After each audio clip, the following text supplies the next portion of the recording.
10. Lacey Fletcher. 36-year-old Lacey Fletcher reportedly suffered from locked-in syndrome. Experts say that people with this rare neurological condition are fully aware and can think for themselves, but essentially become paralyzed. In Lacey's case, she required round-the-clock care. She lived at her parents' home in East Feliciana Parish, Louisiana, where it was believed they were taking care of her. Clay and Sheila Fletcher were respected members of their community, so nobody seemed to question whether Lacey was getting the care she needed. However, Lacey hadn't been seen in public for around 15 years. That all changed in early 2022, when police reported to the family's residence in response to a call about a woman who wasn't breathing. Officers arrived to find Lacey dead and fused to a sofa. She weighed just 96 pounds, 43.5 kilograms, and was covered in urine, feces, and bed sores. The couch was so sunken in that the police suspected she had sat on it for years without moving, and they later reported that the house stunk of human waste. Authorities charged Clay and Sheila with second-degree murder, but they're scheduled to go to trial in June of 2023. 9. Darren Rainey. While serving prison time in Florida in 2012, 50-year-old Darren Rainey was yanked from his cell and forced into a shower by guards, who locked the door and turned the hot water on before walking away. As he suffered under the stream of scalding hot water, which reached as high as 160 degrees Fahrenheit, 71 degrees Celsius, Rainey screamed out in desperation, yelling that he couldn't take it anymore.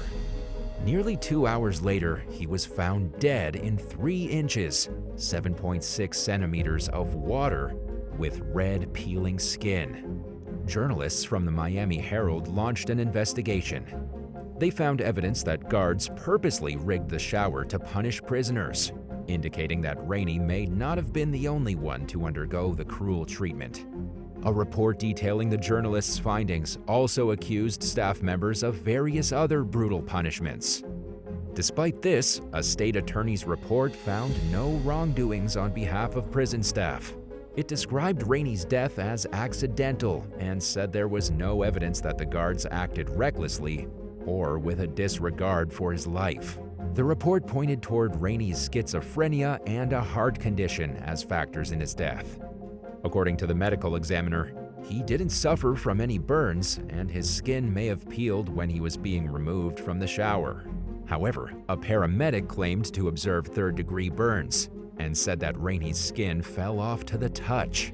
The medical examiner stated that there was no evidence to substantiate claims that the water was excessively hot, despite a conflicting report which stated that the water was at least 40 degrees above the state's limit. Rainey's family sued the state and received a $4.5 million settlement in 2018.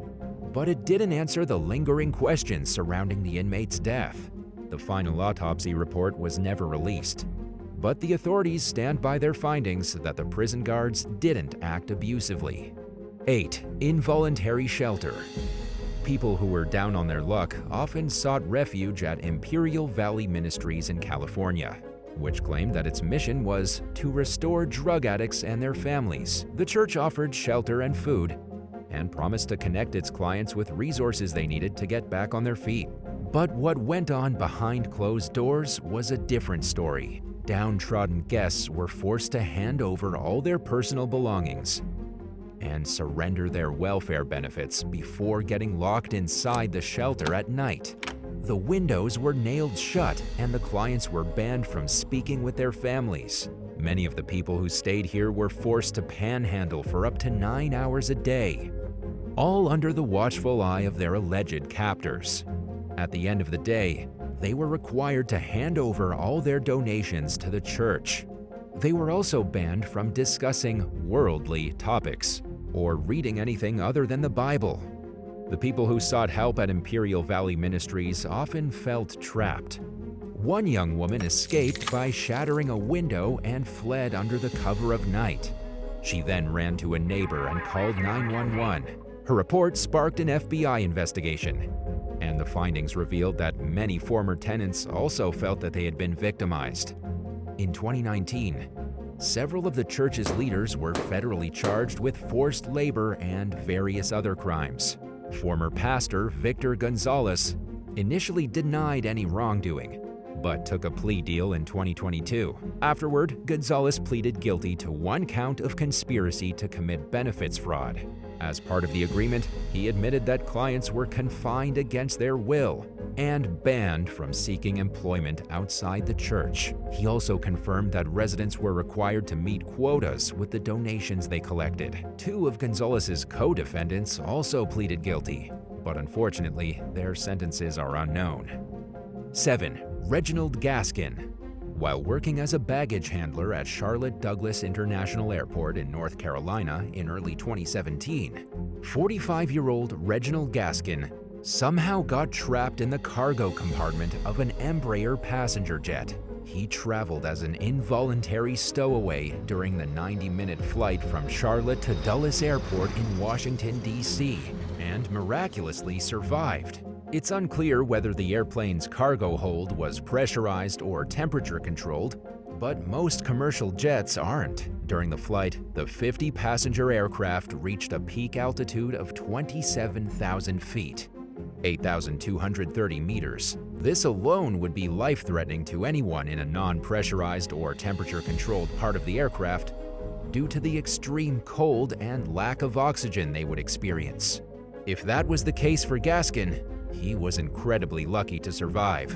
After the plane took off, Gaskin's coworkers realized he might be trapped in the storage area and reported it to the Federal Aviation Administration, who alerted staff members at Dulles. Emergency responders were waiting at the gate to rescue Gaskin. The man declined to tell the Washington Post how he got trapped in the aircraft, but said that he was thankful he survived. The FAA spokesperson told the New York Times that incidents like this don't happen often.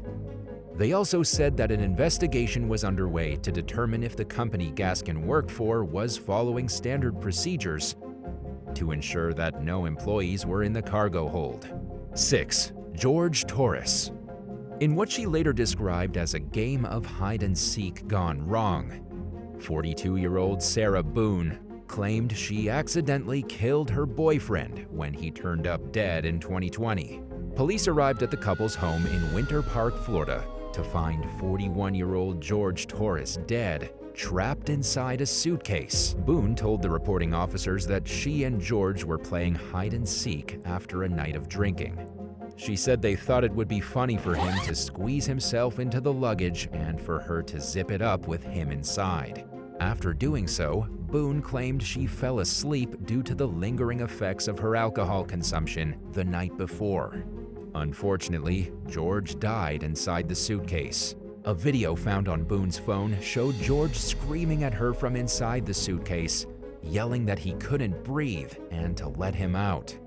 Boone could be heard in the background laughing at her boyfriend's suffering, saying that it was what he got for cheating on her. Another video also shows George yelling desperately from inside the luggage. Needless to say, law enforcement didn't exactly believe Boone's version of events, especially since the couple had been arrested for domestic violence in the past. They charged Boone with second-degree murder, and she's set to go to trial in January 2023. 5. Elizabeth Isherwood. When guests heard incessant banging at a timeshare in Wales in 2018, they assumed it was a maintenance worker performing repairs, even when the noise continued for hours on end. A week later, employees went into a room to deal with a water leak. They opened the doors to an airing cupboard, a typical space in British homes mostly used for drying clothes and storing the water heater, and found 60-year-old Elizabeth Isherwood dead.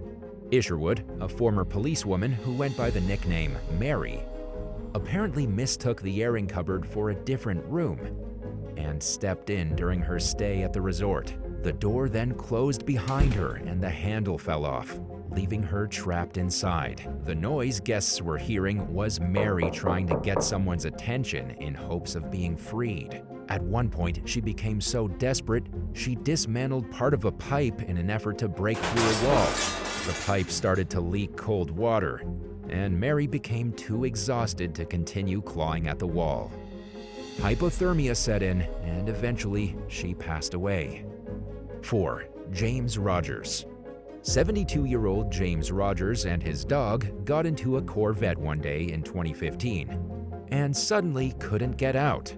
A cable that controlled the steering wheel and power locks became loose and cut the vehicle's power, leaving them trapped in a Waffle House parking lot in Port Arthur, Texas. Rogers and the dog eventually died from heat exhaustion. There was a manual release for the vehicle's locks on the floorboard, but Rogers didn't know about it. He was also unable to call for help because he left his phone inside the restaurant. Emergency responders struggled to get the car open from outside and had to resort to smashing a window. Police told Rogers' daughter, Trisha Hernandez, that they believe Rogers tried his hardest to escape and that he may have died while looking through the Corvette's manual. The tragedy seemed like a one-off incident, but it wasn't the first time something like this had happened. Another Corvette owner, Isabel Moreno, told the press that he became trapped inside his car when the battery died. Luckily, in his case, it began to recharge on its own and retained enough power for him to roll a window down and climb out. One elderly man, 75-year-old Peter Piros, got locked in his Cadillac inside his garage when the key fob malfunctioned. The temperature in Cleveland was only around 70 degrees Fahrenheit, 21.1 degrees Celsius that day, but it was much warmer inside the car. Piros was trapped inside for 14 hours without his cell phone, and he hadn't told anyone about his plans or whereabouts. He was shocked that he was still alive when rescue workers finally came to help him. 3. Timothy and Tracy Ferreter. A handyman received an odd request from Florida couple Timothy and Tracy Ferreter in 2021. They asked him to build an 8x8-foot, 2.4 by 2.4 meter room inside their garage with electricity, an air conditioner, and a surveillance camera. They referred to the room as an office, but they only wanted a door handle on the outside. What was even stranger was that the couple said they needed the job done in 2 days. For obvious reasons, this concerned the handyman, and he contacted the Jupiter police. A month later, the department received a report about a young man running away from the Ferreters' home. When they went to the residence, officers found a room just like the handyman had described. Inside it, there was a box spring mattress, a sheet, and a pillow. Authorities tracked down the young man, who told them that his parents had locked him in the room for up to 18 hours a day with a bucket to use as a toilet. Timothy and Tracy Ferreter were charged with felony false imprisonment and abuse as a result. The suspects claimed that their son, who was adopted, had several behavioral disorders that caused him to act out. Their lawyer used the teen's alleged dysfunction to suggest that he'd made up the allegations against his parents.